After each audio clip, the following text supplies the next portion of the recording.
आज हम आपकी पुस्तक वंदन से पाठ 4 व 5 के अभ्यास कार्य का रिवीजन कराने जा रहे हैं।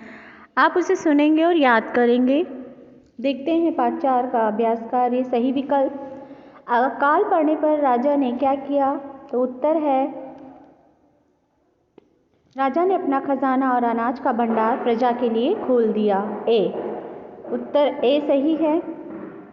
अगला, किसान ने अपने खेत में क्या किया? उत्तर है सी, खेत के बीचों बीच गड्ढा खोदा। अगला, किसान ने सिपाही से कहा, ए, मैं अपने मन का राजा हूँ। अगला, किसान को मूर्ख कह रहे थे सी, गांव के लोग। अगला, किसान का नाम था बी, कुआं।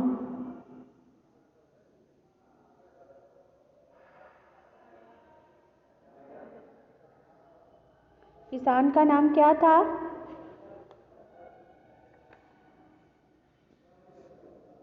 कुआं। इसको एक बार देख लेंगे बच्चों।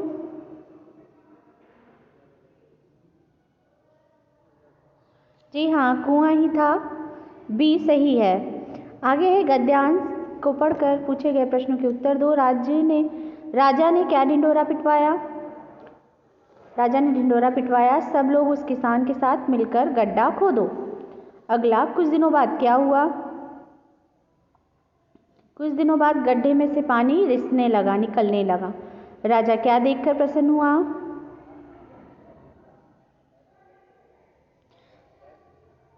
राजा ये देखकर प्रसन्न हुआ कि पानी की पतली धाराएं गड्ढे को भर रही हैं और लोग गड्ढे से ऊपर आ गए हैं। राजा ने क्या आदेश दिया?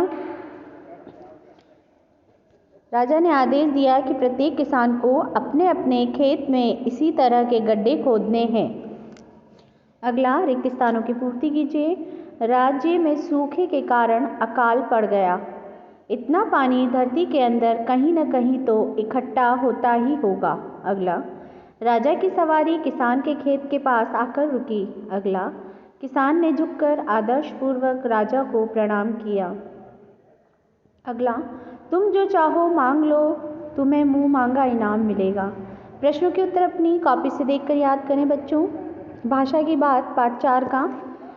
शब्दों के समानार्थी शब्द लिखने हैं। जल का पानी और तोय, वर्षा वृष्टि बारिश, परिश्रमी मेहनती उद्यमी, मूर्ख बेवकूफ अज्ञानी, प्रतीक्षा इंतजार बाट, आदेश आज्ञा फरमान, आश्चर्य विस्मय हैरान, पुरस्कार इनाम पारितोषिक। निम्नलिखित शब्दों के उपसर्ग लगाकर नए शब्द बनाइए। श्रम का परिश्रम, काल का अकाल, साहस का दुस्साहस, जल का अधजल, विश्वास का अविश्वास, मर का अमर। निम्नलिखित शब्दों के तत्सम शब्द लिखने हैं। खेत का क्षेत्र, कुआं का कुएं, तालाब का तड़ाग, किसान का कृषक, भीख का भिक्षा, साल का वर्ष, बात का वार्ता, मूर्ख का मूर्ख। अब है पाठ 5 का अभ्यास बच्चों। पाठ 5 का अभ्यास में सही विकल्प। मीठी बोली पत्थर को पिघलाकर बना देती है। उत्तर है सी, मोम। अगला, जीभ में लगी काई को धो देते हैं। सी, मीठी बोली।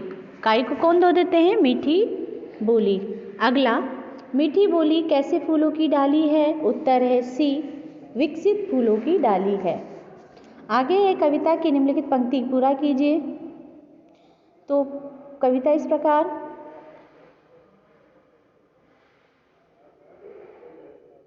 बस में जिससे हो जाते हैं प्राणी सारे, सब जिससे बन जाते हैं आँखों के तारे, पत्थर को पिघलाकर मोम बनाने वाली, मुख खोलो तो मीठी बोली बोलो प्यारे, रगड़ो झगड़ों का कड़वापन खोने वाली, जी में लगी हुई काई को धोने वाली, सदा जोड़ देने वाली जो टूटा नाता, मीठी बोली बीज प्यार का बोने वाली। आगे का अभ्यास है कविता की निम्नलिखित पंक्तियों का अर्थ लिखना है। जी उमगाने वाली, चाह बढ़ाने वाली। तो जी उमगाने वाली से मतलब क्या है बच्चों? यहाँ पे उमंग पैदा करने वाली, मन में उमंग पैदा करने और चाहत को बढ़ाने वाली, और दिल में जो जटिल ताले हैं उनको खोलने वाली, और हर तरफ चारों तरफ सुगंध यानी खुशबू महक फैलाने वाली अनोखी होती है कौन? मीठी बोली। वह क्या है? विकसित फूलों की डाली है। प्रश्नों के उत्तर कॉपी में से देखकर याद करेंगे। निम्नलिखित शब्दों के वचन बदलकर लिखिए। तालों का ताला, बोली का बोलियां, टाली का तालियां, डाली का डालियां, फूलों का फूल, पत्थरों का पत्थर।